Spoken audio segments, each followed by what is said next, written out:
It's good to learn from your mistakes, but it's better to learn from other people's mistakes. നിക്ഷേപ ലോകത്തെ രാജാവായ Warren ബഫറ്റിൻ്റെ വളരെ പ്രശസ്തമായ കോട്ടുകളിൽ ഒന്നാണിത്.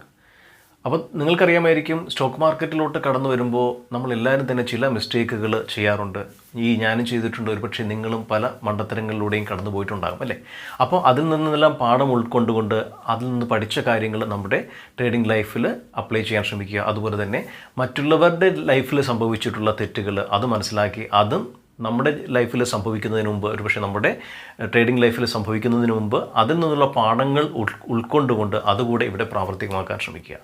സ്റ്റോക്ക് മാർക്കറ്റിലെ തുടക്കക്കാർക്ക് സംഭവിക്കാവുന്ന 10 മിസ്റ്റേക്കുകളെ കുറിച്ചിട്ടാണ്, അല്ലെങ്കിൽ 10 പാഠങ്ങളെ കുറിച്ചിട്ടാണ് ഞാൻ ഈ വീഡിയോയിൽ പറയുന്നത്. ഒരുപക്ഷെ ഈ കാര്യങ്ങൾ ഫോളോ ചെയ്താൽ നമ്മുടെ ട്രേഡിംഗ് ലൈഫിൽ ചെറിയൊരു മാറ്റം നമുക്ക് കൊണ്ടുവരാൻ സാധിച്ചേക്കാം. 10 കാര്യങ്ങളെക്കുറിച്ച് പറയുന്നതിന് മുമ്പ്, my dear friends, welcome back to trade for living. Trade for ലിവിങ്ങിൻ്റെ മറ്റൊരു കുഞ്ഞു വലിയ അധ്യായത്തിലേക്ക് നിങ്ങൾക്ക് ഏവർക്കും സ്വാഗതം. മാർക്കറ്റ് എന്ന് പറയുന്നത് വോളറ്റാലിറ്റി ഉള്ളതാണ്. ഒരുപക്ഷെ ഉയർച്ച താഴ്ചകൾ സ്റ്റോക്ക് മാർക്കറ്റിൽ സ്വാഭാവികമാണ്. പക്ഷേ ഇപ്പോൾ നമ്മൾ കടന്നുപോയിക്കൊണ്ടിരിക്കുന്നത് ഒരു ബെയർ മാർക്കറ്റിലൂടെയാണ് അല്ലേ.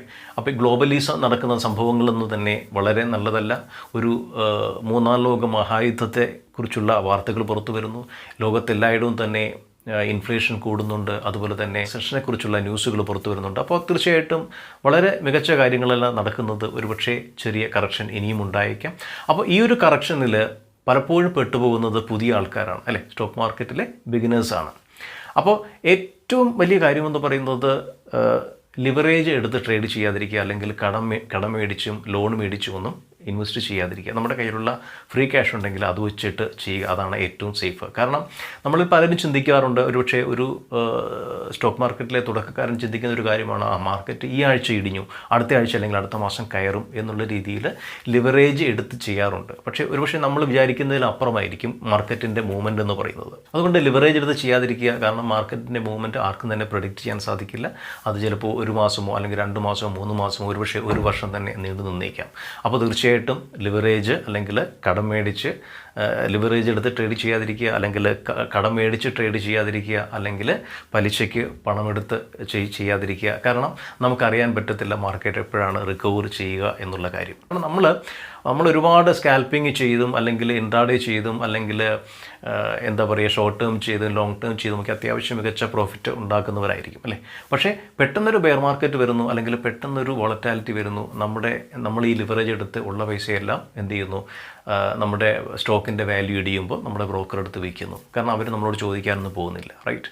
അപ്പോൾ അങ്ങനെയുള്ള കാര്യങ്ങൾ സംഭവിക്കാറുണ്ട്. അതുകൊണ്ട് എപ്പോഴും കയ്യിലുള്ള ഫ്രീ ക്യാഷ് ഉപയോഗിച്ച് മാത്രം ഇൻവെസ്റ്റ് ചെയ്യുക, ലിവറേജ് എടുത്ത് ചെയ്യാതിരിക്കുക. ഇനി നിങ്ങൾ ലിവറേജ് എടുക്കുന്നെങ്കിൽ നിങ്ങൾക്ക് ബാക്കപ്പ് ഉണ്ടായിരിക്കണം, റൈറ്റ്. ഫോർ എക്സാമ്പിൾ, ഞാനൊരു 3 ലക്ഷം രൂപയുടെ ലിവറേജ് എടുക്കുകയാണ്. അപ്പോൾ എനിക്ക് എന്തെങ്കിലും ബാക്കപ്പ് ഉണ്ടായിരിക്കണം. കാരണം 5 ദിവസം കഴിയുമ്പോൾ നമ്മുടെ ബ്രോക്കർ എടുത്തിരിക്കുന്ന എമൗണ്ടിന് തുല്യമായിട്ടുള്ള ഷെയർസ് വിൽക്കും. അവർ നമുക്ക് പ്രോഫിറ്റ് ആണോ അല്ലെങ്കിൽ നമുക്ക് ലോസ് ആണോ ഒന്നും നോക്കാറില്ല. അവരുടെ ക്യാഷ് അവർക്ക് തിരിച്ച് കിട്ടിയേ പറ്റുള്ളൂ. അല്ലെങ്കിൽ നിങ്ങൾ ലിവറേജ് എടുക്കുന്നെങ്കിൽ തീർച്ചയായിട്ടും ഒരു ബാക്കപ്പ് ഉണ്ടായിരിക്കണം. അപ്പോൾ ഞാൻ പല വീഡിയോകളും പറഞ്ഞിട്ടുണ്ട്, നമുക്കൊരു ബാക്കപ്പ് ഉണ്ടായിരിക്കുന്നത് എപ്പോഴും നല്ലതാണ്. ഒരു റിസർവ് ക്യാഷ് ഉണ്ടായിരിക്കുന്നത് നല്ലതാണ്. ഒരു ഷോർട്ട് ടേം അല്ലെങ്കിൽ ഒരു ലോങ് ടേം ഇൻവെസ്റ്റേഴ്സിനെ സംബന്ധിച്ചിടത്തോളം always try to have some reserve cash. അത് ഞാൻ പല വീഡിയോകളും പറഞ്ഞിട്ടുണ്ട്. കാരണം ഈ എല്ലാ വീഡിയോയും എല്ലാവരും കാണണമെന്നില്ല. അതുകൊണ്ടാണ് ചില കാര്യങ്ങൾ ഞാൻ റിപ്പീറ്റായിട്ട് പറയുന്നത്. അതായത് നമ്മൾ പലരും ചിട്ടിയിൽ ഇൻവെസ്റ്റ് ചെയ്യുന്നവരായിരിക്കാം, അല്ലെങ്കിൽ സേവിങ്സ് ഡെപ്പോസിറ്റ് ഉള്ളവരായിരിക്കാം, അല്ലെങ്കിൽ RD റിക്കറിംഗ് ഡെപ്പോസിറ്റ് ഉള്ളവരായിരിക്കും. അങ്ങനെ പല ഇൻവെസ്റ്റ്മെൻറ്റ് ഉള്ളവരായിരിക്കും. അല്ലെങ്കിൽ ചിലപ്പോൾ നമ്മൾ എന്താ പറയുക മ്യൂച്വൽ ഫണ്ട്സിലൊക്കെ ഇൻവെസ്റ്റ് ചെയ്തിട്ടുണ്ടാകും. അത് അത്യാവശ്യം മികച്ച റിട്ടേൺസിൽ നിൽക്കുന്നതായിരിക്കും. അപ്പോൾ അങ്ങനെയുള്ള എന്തെങ്കിലും ഓപ്ഷൻ ഉണ്ടെങ്കിൽ തീർച്ചയായിട്ടും അത്യാവശ്യം ലിവറേജ് ഉപയോഗിക്കുന്നതിൽ തെറ്റില്ല. കാരണം നമുക്കൊരു ബാക്കപ്പ് ഉണ്ട്. അത് നമ്മുടെ ബ്രോക്കർ എടുത്ത് വിൽക്കുന്നതിന് മുമ്പ് നമ്മുടെ ഒരു ചിട്ടി പിടിക്കുക, അല്ലെങ്കിൽ ഈ പറയുന്ന സേവിങ്സ് അക്കൗണ്ടിൽ നിന്ന് പിൻവലിക്കുക, അല്ലെങ്കിൽ RD ബ്രേക്ക് ചെയ്യുക, അല്ലെങ്കിൽ ഈ പറയുന്ന നല്ല പ്രോഫിറ്റ് നിൽക്കുന്ന മ്യൂച്വൽ ഫണ്ട് നമുക്ക് റിഡീം ചെയ്യാം. അപ്പോൾ അങ്ങനെയുള്ള കാര്യങ്ങൾ നോക്കുക. അപ്പോൾ ഒരു ബാക്കപ്പ് എപ്പോഴും ഉണ്ടായിരിക്കണം, റൈറ്റ്. അപ്പോൾ always try to have a reserve. അതുപോലെ തന്നെ never use leverage without proper planning. അതുപോലെ തന്നെ സ്റ്റോക്ക് മാർക്കറ്റിൽ ഞാൻ പറയാറുണ്ട്, നമ്മൾ ആദ്യം ക്യാഷ് സെക്ടർ ഉണ്ട് അല്ലേ. ക്യാഷ് സെക്ടറിൽ അതായത് സ്റ്റോക്ക് മേടിച്ച് ഡെലിവറി വയ്ക്കുന്നു, അതിനുശേഷം അത് വിൽക്കുന്നു, അത് പ്രോഫിറ്റ് എടുക്കുന്നു. അതിനുശേഷം നമ്മൾ ഇൻട്രാഡേ ചെയ്യുന്നുണ്ട്. പലരും അതിനുശേഷമാണ് ഇൻട്രാഡേ ചെയ്യുന്നത്. അതായത് സ്റ്റോക്കിൽ നിന്ന് പ്രോപ്പറായിട്ട് പ്രോഫിറ്റ് എടുക്കാൻ പറ്റിയാൽ മാത്രമേ നമുക്കതിൻ്റെ സ്റ്റോക്കിൻ്റെ മൂവ്മെൻറ്റ് മനസ്സിലാക്കാൻ സാധിക്കുകയുള്ളൂ. അതുപോലെ തന്നെ അത് കുറച്ച് എക്സ്പേർട്ട് ആകുമ്പോൾ നമ്മളത് ഇൻട്രാഡേയിലോട്ട് മാറുന്നു, പിന്നെ ഓപ്ഷൻസിലോട്ട് പോകുന്നു, ഫ്യൂച്ചേഴ്സിലോട്ട് പോകുന്നു.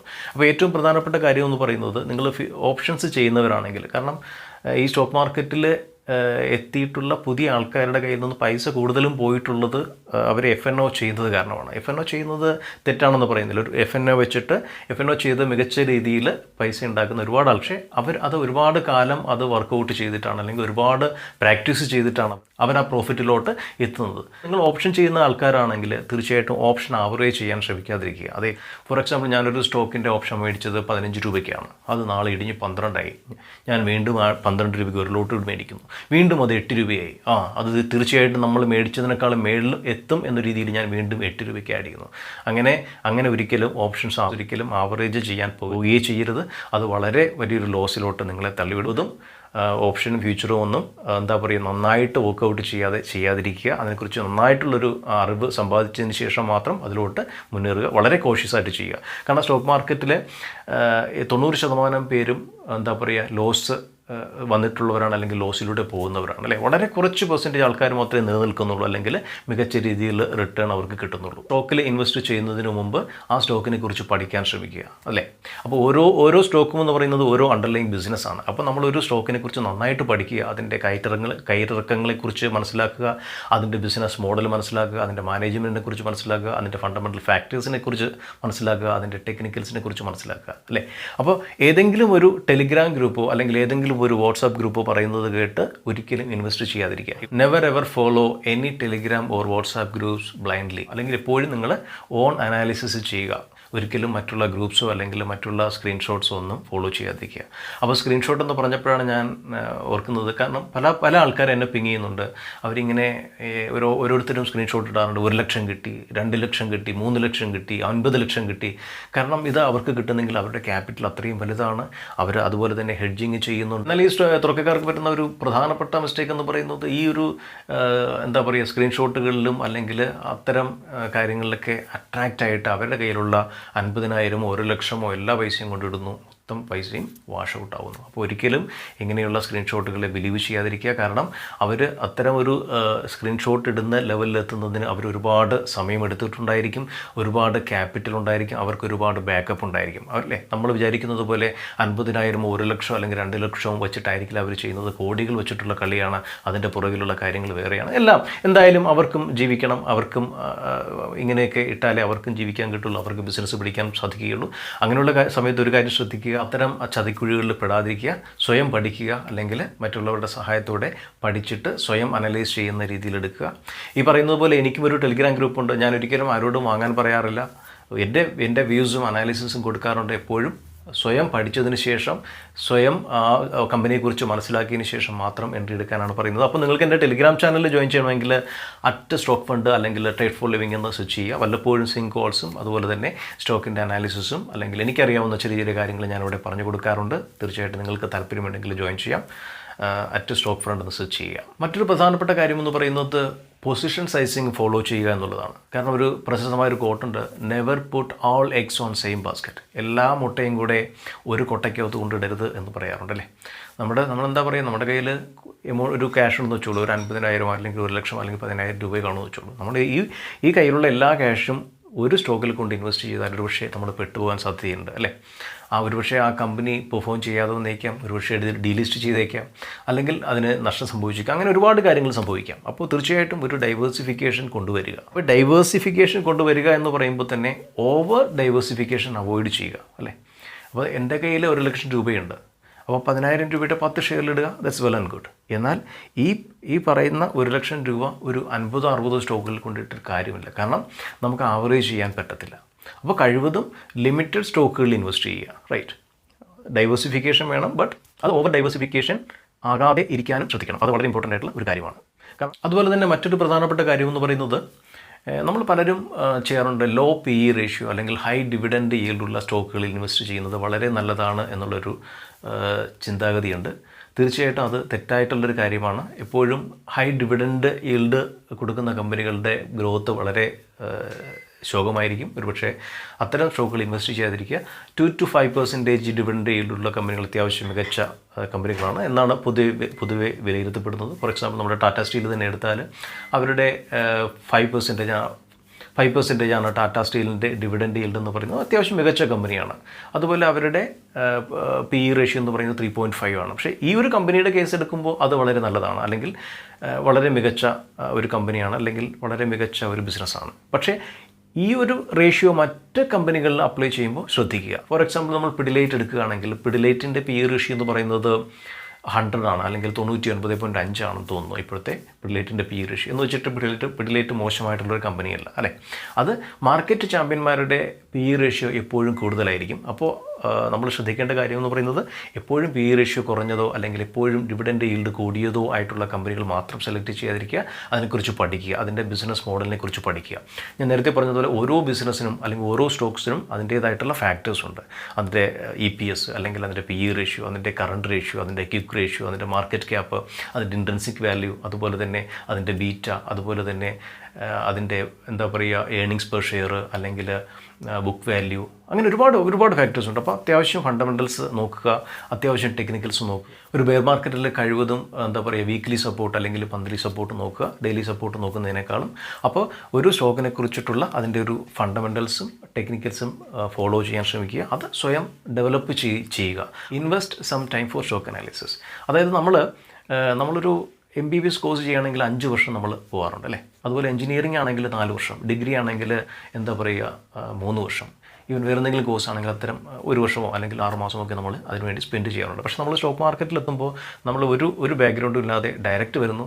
എന്താ പറയുക TV ചാനലിൽ കാണുന്നു, അല്ലെങ്കിൽ ഏതെങ്കിലുമൊക്കെ വാട്സാപ്പ് അല്ലെങ്കിൽ ടെലിഗ്രാം ഗ്രൂപ്പുകളിൽ പോകുന്നു, അവിടെ കാണുന്ന സാധനങ്ങൾ പെട്ടെന്ന് മേടിക്കുന്നു, അല്ലെങ്കിൽ ഒരുപാട് സ്ക്രീൻഷോട്ടുകൾ, ഇങ്ങനെ മനോഹരമായ സ്ക്രീൻഷോട്ടുകൾ പറന്നു നടക്കുന്നു. അതെല്ലാം വിശ്വസിച്ച് അതിൻ്റെ പുറകെ പോയി നമ്മൾ തലവയ്ക്കുന്നു. നമ്മുടെ പൈസയെല്ലാം വാഷ് ഔട്ടാവും, നമ്മുടെ ക്യാപിറ്റലെല്ലാം വാഷ് ഔട്ടായി പോകുന്നു. അപ്പോൾ അത്തരം മണ്ടത്തരങ്ങൾ ചെയ്യാതിരിക്കുക. ഹെഡ്ജിങ് ഫോളോ ചെയ്യുക. അപ്പോൾ നിങ്ങൾ ഫ്യൂച്ചേഴ്സ്, നിങ്ങൾ FNO ചെയ്യുന്നവരാണ്, അല്ലെങ്കിൽ ഫ്യൂച്ചേഴ്സും ഓപ്ഷൻസും ഒക്കെ ചെയ്യുന്നവരാണെങ്കിൽ തീർച്ചയായിട്ടും ഹെഡ്ജിങ് തീർച്ചയായിട്ടും ചെയ്യുക. നേക്കഡായിട്ടുള്ള ഓപ്ഷൻ ബൈയിങ് അല്ലെങ്കിൽ ഫ്യൂച്ചർ ബൈയിങ് സെല്ലിങ് ഒന്നും ചെയ്യാതിരിക്കുക. കാരണം ഈ ഫ്യൂച്ചേഴ്സും ഓപ്ഷൻസ് എന്ന് പറയുന്നത് ഡെറിവേറ്റീവ്സ് ആണ്, അല്ലേ? അത് സാധാരണ നമ്മൾ ചെയ്യുന്നത് എന്താണ്? ഇപ്പോൾ ഞാൻ എൻ്റെ കയ്യിൽ 1400 ടാറ്റ മോട്ടോഴ്സിൻ്റെ സ്റ്റോക്സ് ഉണ്ടെന്ന് വയ്ക്കുക, അല്ലെങ്കിൽ 2000 സ്റ്റോക്സ് ഉണ്ടെന്ന് വയ്ക്കുക. അപ്പോൾ ഞാൻ എന്ത് ചെയ്യും? ഒരു സേഫ്റ്റിക്ക് വേണ്ടി ഇപ്പോൾ ഞാൻ എടുത്തിരിക്കുന്നത് 410 അല്ലെങ്കിൽ 400 രൂപയുടെ 1400 അല്ലെങ്കിൽ 1500 സ്റ്റോക്സ് ഞാൻ മേടിച്ചു എന്ന് വയ്ക്കുക. അപ്പോൾ എന്താ ചെയ്യണമെന്ന് വെച്ചാൽ മാർക്കറ്റ് എന്താ പറയുക ചാഞ്ചാടും എന്നൊരു തോന്നൽ നമുക്ക് വന്നാൽ, അല്ലെങ്കിൽ നമ്മളൊരു ഇൻഷുറൻസ് പോലെ ടാറ്റ മോട്ടോഴ്സിൻ്റെ ഇപ്പോഴത്തെ വില എന്ന് പറയുന്നത് 400 രൂപയാണ്, അല്ലേ? അപ്പോൾ 1500 സ്റ്റോക്ക് അല്ലെങ്കിൽ 2000 ടാറ്റ മോട്ടോഴ്സിൻ്റെ സ്റ്റോക്ക് ക്യാഷിൽ എൻ്റെ കയ്യിലുണ്ട്. അതായത് ഞാൻ പൈസ കൊടുത്ത് മേടിച്ച് 1000 സ്റ്റോക്ക് അല്ലെങ്കിൽ 2000 സ്റ്റോക്സ് എൻ്റെ കയ്യിലുണ്ട്, അല്ലേ? ഫോർ എക്സാമ്പിൾ 2000 സ്റ്റോക്ക് എൻ്റെ കയ്യിലുണ്ടെന്ന് വയ്ക്കുക. അപ്പോൾ ഞാൻ മേടിച്ചത് 400 രൂപയ്ക്കാണ്. അപ്പോൾ അവിടെ നമുക്ക് ഒരു ഇൻഷുറൻസ് എടുക്കാം. അതായത് അവിടെയാണ് ഹെഡ്ജിങ് എന്ന് പറയുന്നത്. ഏകദേശം 380 അല്ലെങ്കിൽ 370 രൂപയുടെ ഒരു PE കൂടെ നമുക്ക് മേടിച്ച് വയ്ക്കാം. അപ്പോൾ മാർക്കറ്റ് ഇടിയുകയാണെങ്കിൽ നമുക്ക് അത്യാവശ്യം നമ്മുടെ ലോസ് അവിടെ ഒന്ന് കവർ ചെയ്യും. അപ്പോൾ തീർച്ചയായിട്ടും ഇങ്ങനെയുള്ള ഹെഡ്ജിങ് ചെയ്യുക. അതുപോലെ മറ്റൊരു കാര്യം എന്ന് പറയുന്നത് എല്ലാ ദിവസവും ട്രേഡ് ചെയ്യാതിരിക്കുക. വല്ലപ്പോഴും ഒരു റെസ്റ്റ് കൊടുക്കുക, അല്ലേ? അപ്പോൾ ട്രേഡിങ്ങിന് ചെറിയൊരു ഗ്യാപ്പ് കൊടുക്കുക. കാരണം നമ്മൾ എല്ലാ ദിവസവും ട്രേഡ് ചെയ്യുമ്പോൾ നമുക്കൊരു അഡിക്ഷനായി മാറും. അപ്പോൾ ചെറിയ എന്താ പറയുക മാർക്കറ്റ് നമ്മുടെ രീതിയിലല്ല മൂവ് ചെയ്യുന്നതെങ്കിൽ കുറച്ചൊരു സമയം കൊടുക്കുക, റൈറ്റ്? പാനിക് ആകാൻ ശ്രമിക്കാതിരിക്കുക. അതുപോലെ തന്നെ നമ്മുടെ ഉറക്കം കളയുന്ന രീതിയിലോട്ട് ട്രേഡിങ്ങിനെ കൊണ്ടുപോകാതിരിക്കുക. അതൊരു ബിസിനസ്സായിട്ട് മാത്രം കാണുക. തീർച്ചയായിട്ടും ഏതൊരു ബിസിനസ്സിനും അപ്പ് ആൻഡ് ഡൗൺസ് ഉണ്ടാകും. നമ്മൾ ഏതൊരു ബിസിനസ് ചെയ്യുകയാണെങ്കിലും, അല്ലേ? ഇപ്പോൾ വാഹന ബിസിനസ് ആയാലും, അല്ലെങ്കിൽ എന്താ പറയുക ലാൻഡ് ബിസിനസ് ആയാലും, അല്ലെങ്കിൽ എന്തൊരു ഒരു ഹോട്ടൽ ബിസിനസ് ആയാലും, അല്ലെങ്കിൽ വേറെ എന്ത് ബിസിനസ് ആയാലും തന്നെ അതിൽ അപ്പ് ആൻഡ് ഡൗൺസ് സാധാരണമാണ്. അപ്പോൾ സ്റ്റോക്ക് മാർക്കറ്റിലും ആ ഒരു അപ്പ് ആൻഡ് ഡൗൺസിനുള്ള സ്പേസ് കൊടുക്കുക. അതിനെ എന്താ പറയുക വളരെ സ്റ്റേബിളായിട്ട് അല്ലെങ്കിൽ വളരെ പീസ്ഫുള്ളായിട്ട് അതിനെ മാനേജ് ചെയ്യുക. എല്ലാ ദിവസവും ട്രേഡ് ചെയ്യണം എന്നുള്ളൊരു മെൻറ്റാലിറ്റി എടുത്ത് കളയുക. അതുപോലെ തന്നെ ഒരു പ്ലാനിങ് ആവശ്യമാണ്. Plan your trades. അപ്പോൾ നമ്മളൊരു സ്റ്റോക്കിൽ ഇൻവെസ്റ്റ് ചെയ്യുമ്പോൾ നേരത്തെ പറഞ്ഞതുപോലെ പൊസിഷൻ സൈസിങ് കൊണ്ടുവരിക. അതുപോലെ തന്നെ അതിൽ മാക്സിമം ലോസ് എത്രയാകും എന്ന് കാൽക്കുലേറ്റ് ചെയ്യുക. അതിൽ പെട്ടെന്നൊരു മൂവ്മെൻറ്റ് ഉണ്ടായില്ലെങ്കിൽ നിങ്ങൾ എത്ര കാലം അത് ഹോൾഡ് ചെയ്യേണ്ടി വരും എന്ന് ആലോചിക്കുക. അതുപോലെ തന്നെ ഏത് സ്റ്റോക്കാണോ മേടിക്കുന്നത്, എന്തുകൊണ്ടാണ് മേടിക്കുന്നത്, അതിന് എന്തൊക്കെയാണ് അതിൻ്റെ ബാക്ക് ആൻഡ് റീസൺസ് എന്ന് മനസ്സിലാക്കുക. ഞാൻ എപ്പോഴും പറയാറുണ്ട്, there should be at least 5 to 10 reasons if you are going to buy a stock. നമ്മളൊരു സ്റ്റോക്ക് വാങ്ങുന്നെങ്കിൽ കുറച്ച് കാരണങ്ങൾ ഉണ്ടായിരിക്കണം. എന്താണ് അതിൻ്റെ ഫണ്ടമെൻ്റൽസ് ഓക്കെയാണോ, അതിൻ്റെ ടെക്നിക്കൽസ് ഓക്കെയാണോ, അതിൻ്റെ എന്താ പറയുക സ്റ്റോക്ക് മാർക്കറ്റ് മൊത്തത്തിൽ ഒരു ബുള്ളിഷാണോ അല്ലെങ്കിൽ ബെയറിഷാണോ, അല്ലെങ്കിൽ ഇത് ഷോർട്ട് ടേമിന് വേണ്ടിയിട്ടാണോ, അല്ലെങ്കിൽ ലോങ് ടേമിന് വേണ്ടിയിട്ടാണോ, അത് BTSTക്ക് വേണ്ടിയിട്ടാണോ, അങ്ങനെയുള്ള ഒരുപാട് കാര്യങ്ങൾ കൺസിഡർ ചെയ്യുക. ഈ പറഞ്ഞ കാര്യങ്ങളെല്ലാം നിങ്ങൾക്ക് മനസ്സിലായി എന്ന് പ്രതീക്ഷിക്കുന്നു. തീർച്ചയായിട്ടും ഈ കാര്യങ്ങൾ ഫോളോ ചെയ്യുകയാണെങ്കിൽ ഒരു പരിധിവരെ നമുക്ക് സ്റ്റോക്ക് മാർക്കറ്റിൽ വിജയം വരിക്കാൻ സാധിക്കും. അതുപോലെ തന്നെ നിങ്ങൾ ഈ ചാനൽ സബ്സ്ക്രൈബ് ചെയ്തിട്ടില്ലെങ്കിൽ ഞാൻ 5 സെക്കൻഡ് തരാം, ഒന്ന് സബ്സ്ക്രൈബ് ചെയ്തേക്കണം. അതുപോലെ തന്നെ നിങ്ങൾക്ക് വീഡിയോ ഇഷ്ടമായാൽ ലൈക്ക് ചെയ്യാനും കമൻറ്റ് ചെയ്യാനും മറക്കരുത്. മറ്റൊരു വീഡിയോയുമായി എത്തുന്നതുവരെ ഗുഡ് ബൈ. സബ്സ്ക്രൈബ് ചെയ്യാൻ മറക്കരുത്.